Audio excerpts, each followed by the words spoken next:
But it does connect with old people like Mr. Stein, if you know what I mean.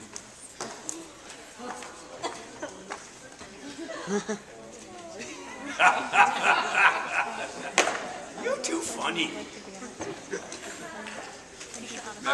I think a lot of commercials try to target their audiences by what channel they show them on. Like, all that's toy commercials are like always on Cartoon Network or Nicktoon or Disney. Pregnancy ones are always. Okay, so here's another thing that all commercials have a demographic that they target. All commercials are speaking to somebody, but not everybody. Last one before we kind of move on, okay? Zucker. Commercials have a recurring similar image by which, if you saw that image, you would know that that's that specific product. Okay, all commercials have a recognizable symbol. That's an interesting theory to test. Look at commercials. See if you have that happen. Ms. Whitehead? Those of us who are my age, we didn't say fear. You know, if I don't take this medicine or I don't apply this to my face, I'm going to get old and frail and crinkly, or I'm going to die, or, you know, medicines and creams and ointments and sore muscles and all that business. Fear. Fear. Do all commercials use fear? No. Or just some? Okay. Yeah, I guess the fear is manipulation. Fear. Yeah.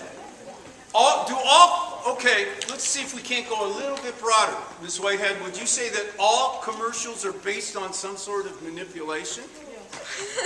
Would you agree? Is that what you guys were saying? That's what I was saying. She's like, don't say that.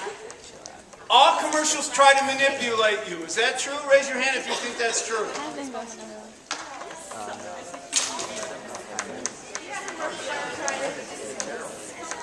Yeah, okay. Okay, here's the point. Here's the point.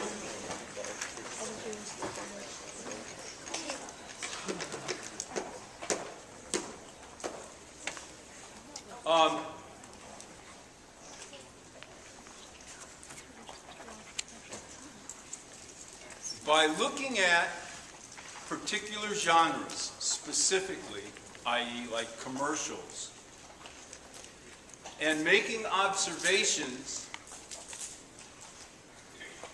over 1 or 2 or 3 or 4 or 5 commercials or examples of a genre, you can begin to understand how to write in that genre. You can make visible for yourself all of the moves that that particular genre makes without ever having a teacher tell you. Your teachers now are obsolete. He's worthless. It's not like you didn't already know that. But now you know that inside of you, as Socrates might say, is the capacity for you to discover knowledge that you didn't previously understand existed inside of you. It actually doesn't exist inside of you, but you have the capacity to construct knowledge and to construct theories on your own. Make sense? Okay, so given that, what I'd like you to begin to use your writer's notebook for, if you could do this would be tremendous stride. Tremendous, tremendous stride. What I'd like you to begin to do is to use your writer's notebook as a place where you can begin to investigate different kind of genres to find out what kind of moves those particular genres make. Make sense? Let me walk you through an example, just in case it doesn't. Before I do that, let me say one thing. You proved to me collectively that you have the capacity to do this kind of work. Your work here today was outstanding in terms of finding out things that some things do sometimes, and things that some commercials do sometimes and some commercials always do. That's really critical work. Now, let's say over the next week, 2 weeks, the rest of the year, you wanted to focus on a genre study. I know, for example, where's Morgan? Where'd she go? Morgan, I know you love poetry. I know poetry is at the very core of your being, right? I mean, you spent hours and hours and hours writing poetry last year. And you want to get better at it, right? That was very fun. That was very fun. So, what Morgan could do is to do a poetry genre study. She might pick 5 poems for this week, 7 poems for this week, right? She would get a copy of those poems on one side of her writer's notebook. She would paste the poem, or paste the section of the poem that she's working on. If she picked a really, really long poem, she might want to study it over the course of several days, right? And then, as she reads the poem, she would do exactly what y'all did just now. You begin to make observations about what you see in that poem, and you create sort of like a T-chart of things that poems sometimes, but not always do, i.e. rhyme. I once saw an apple in a tree, hanging far, far high above me. I shook the tree real hard, and down to the ground the apples fell like glasses of shard. Dene. Yum, yum, those apples were good. Don't use that poem. I'm going to use that one. Some poems rhyme, right? You might notice that some poems, for example, have 10 as a magic number. Why is 10 a magic number? And in what kind of poems is 10 a magic number? It's not a question for you to necessarily answer.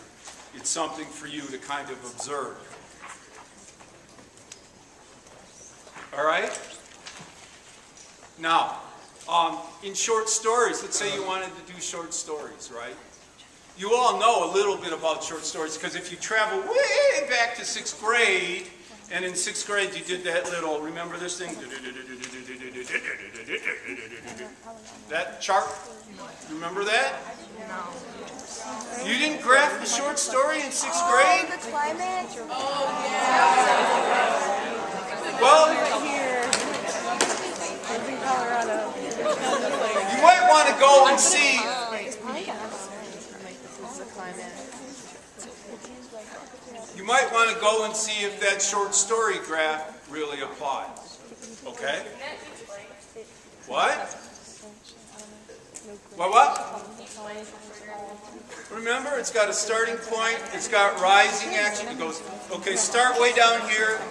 It's got a starting point, it's got rising action, then it's got conflict, and then it's got climax, and then it goes down, kind of like the stock market. And then it goes, I don't know how you guys do it. Like, I don't know, depending on where you come from, you have this thing called the peripeteia and the denouement. Did you guys do all of that stuff? Yeah, did you do peripeteia and denouement? Peripeteia is what happens to you when you don't brush your teeth. Take care of your gums. And the denouement is when you used to think you understood your mother. The denouement. I don't know. The denouement is the wrapping up of loose ends in Greek's time. Okay, so, hang on. This genre study should open up the world for you. Notice that we started with commercials. We started with commercials because, okay, if you use commercials, you begin to understand that the world is full of genres. You could look at junk mail. What is it that every junk mail sends you? You could look at, if you wanted to, what I get all the time.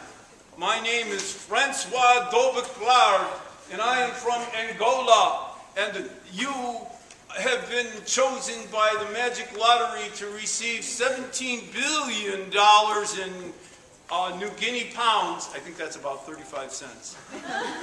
All you need to do is send me your checking account number, the numbers on your credit cards, and your 2 doggies, because we're hungry.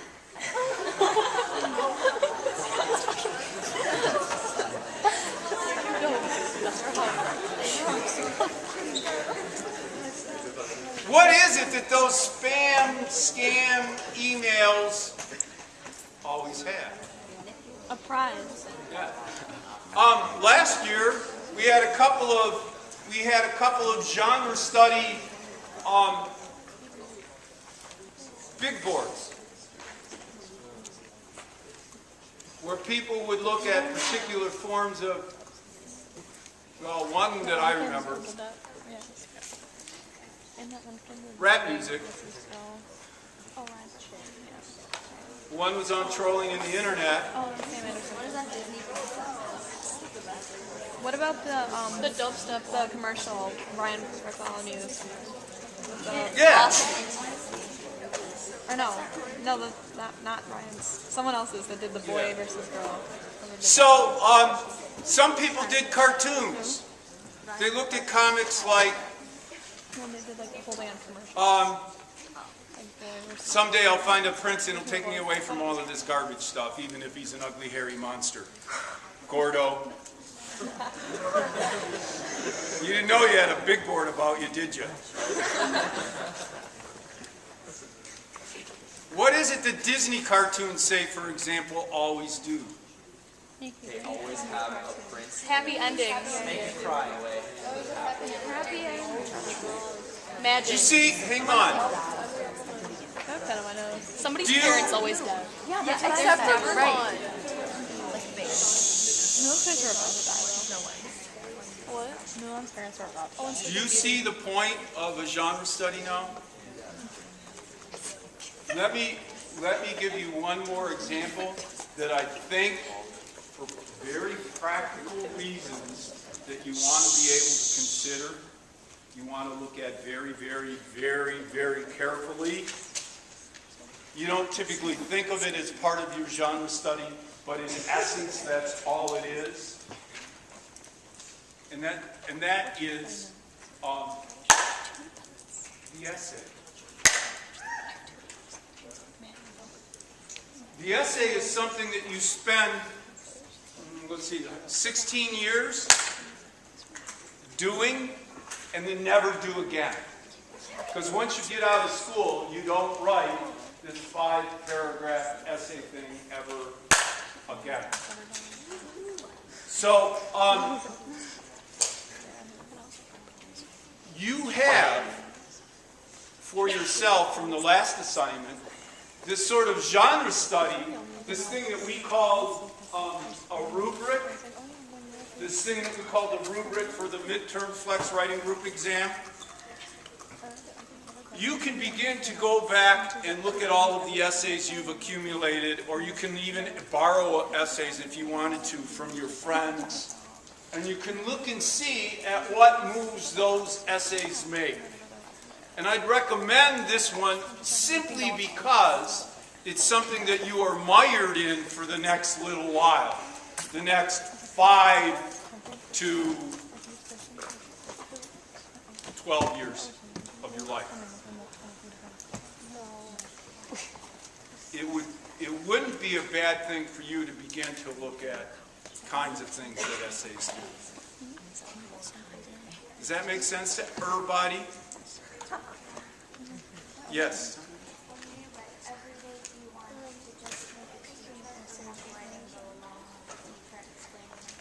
Yeah.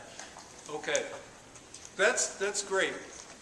That's a wonderful, wonderful question. Thank you for asking that because it almost slipped in my mind. I think a T-chart is good, but what you're doing is remember when we started this? You're noticing and you're wondering and you're creating theories. Remember all of that stuff that we did earlier in the year? It's really doing the same kind of thing, only with specific stuff now. Okay? So a T-chart would be fine, but I'd like to extend it and go a little bit deeper if you think you're ready to take this on.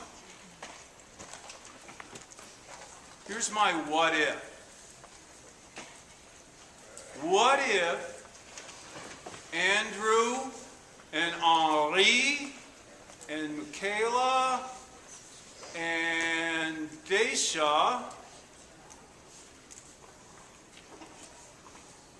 worked together on this? And you formed a genre study team. And you spent a half hour a day observing, wondering, noticing together. Would that make your thinking go deeper?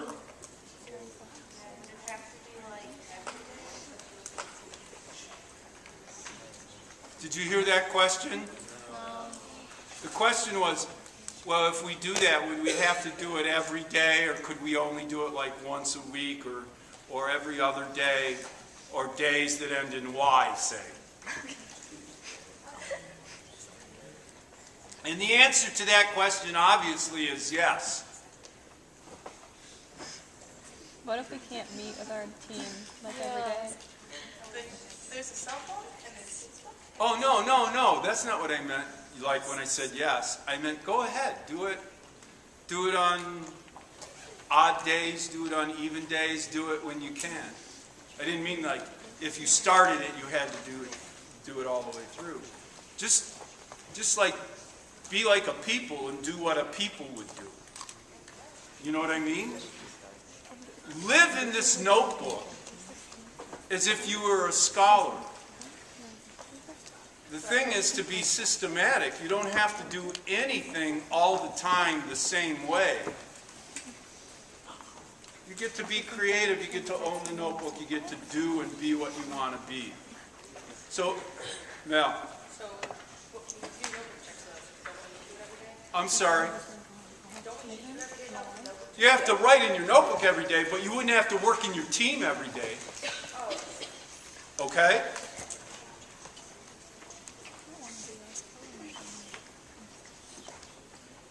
Yes. When we don't work with our team, we still Yes. do the genre study, or do we... Well, hang on. This is an invitation. This is a very, very important question, you guys. You guys now have a gazillion strategies. Remember last time that we met, we talked about 8 or 9 strategies that you could work on. And before that, we had another I'd say 6 or 7 strategies that you can work on. And now you have all of these genre studies. So to be conservative, you now have at least 20 different writing strategies that you can use. You use the writing strategy that you want to use. The invitation for you now is to go on a genre study and look at that genre study for a while. But that's an invitation, and invitations are meant for you to be able to leave, that invitation at any time you want to leave that invitation, because after all, it's your writing skill that you are developing. It's your box, as Mrs. Olson likes to say, that you're confining yourself to. No one's confining you to that writing box except yourself. The funny thing is, what we're finding out is that there has to be a box. Either you make your own box or somebody makes it for you. And our efforts to create a box of rebellion will be determined by how well you respond to creating your own boxes. Okay? How well you can make decisions for yourself. That's the whole point. You make the decisions on what you want to do. Like, for example, if you want to be a poet, Morgan, you're going to do the poet study. If you want to write on your essay stuff, you're going to spend more time maybe noticing and wondering and feeling and all of that kind of stuff than you will maybe on your genre study of poetry. True, true? Woohoo! Very well put. Lily.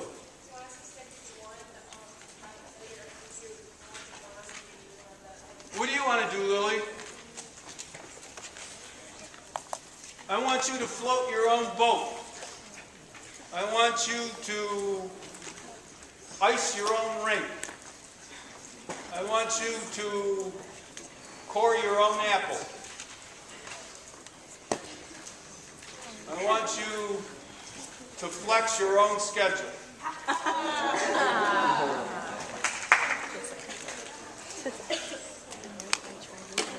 Katie. So is this kind of what like Joseph Campbell did to the mythology? That's an interesting theory. Why don't you explain that to me? Because you don't want to. Why didn't? Because he like looked at the genre and like. Oh yes! Yes! This is exactly what Joseph Campbell did. Yes! Katie asked a brilliant question. She said, is this genre study what Joseph Campbell did when he came to his understanding of mythology and the hero? And he said, yes. That's exactly what he did. Only Campbell failed because he never went to the south side of Philadelphia. Figure that one out. A hero ain't nothing but a sandwich.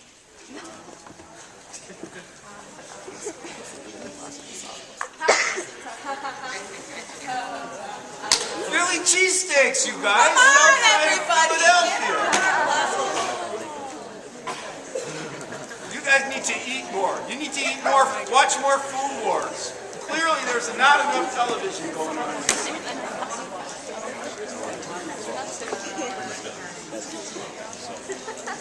Okay. We've got about 3 minutes. Are we in a good spot with this? Hang on. If we're in a good spot with this, what I would like to do is, because you guys, did you have a question, Ben? What I would like to do is, because you guys just finished a big essay, I'd like to find out if this essay felt any different for you than essays that you've written in the past. Mel? I would like to agree with that it did. Tell me why. Okay, well, first, you've given us so many different strategies, and I know we're supposed to like delve deeper into it, but every single strategy you've given us was to delve deeper into it. So like normally I'd be kind of throwing words onto a page and hoping it works. Whereas now, instead of just scrambling, I was able to throw words on the page using the strategy so it looked better. You know what I'm thought not only it looked better, you thought it was better. Had better organization. Yeah. You thought it was better organized because of this? Okay, Jack. I thought it was very difficult because I felt a lot of pressure to like think really deeply about it, and I wasn't really getting anywhere with it. That's what I thought. I was like kept trying to think, oh no, all my ideas were too topical. I had to make a deeper analysis of it. I just couldn't, so it was harder than I expected. I would have to agree with that.